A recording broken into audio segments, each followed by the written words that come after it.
Meanwhile, in North Carolina, you're all aware by now of the huge power grab that the North Carolina legislature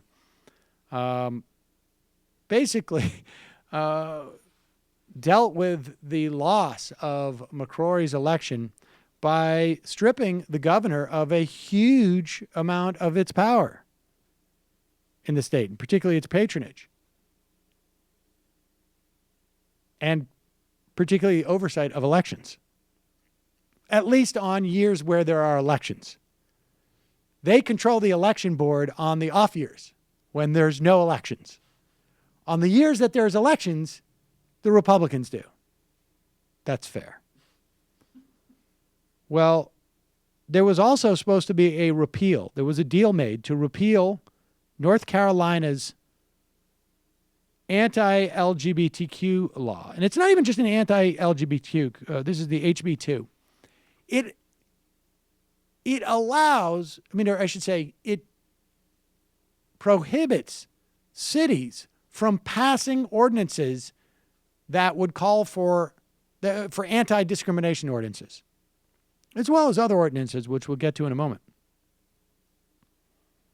But the deal was that Charlotte City Council, which on Monday voted unanimously to rescind its non-discrimination ordinance under the promise that the General Assembly would move to repeal HB2.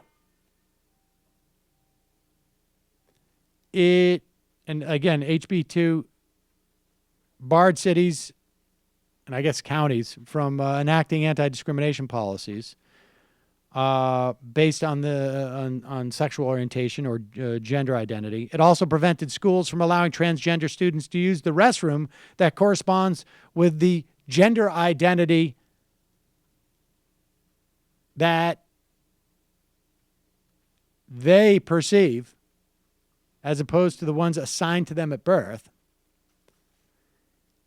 And this measure, incidentally, HB2, could also ties the hands of localities to enact a minimum wage standard.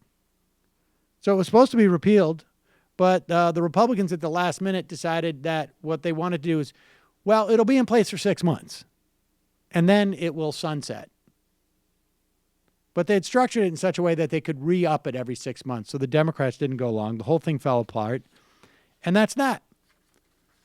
North Carolina, still a crappy place. With all due respect to North Carolina. You're crappy. Not the people who listen to this show in North Carolina. But it's messed up. It's messed up.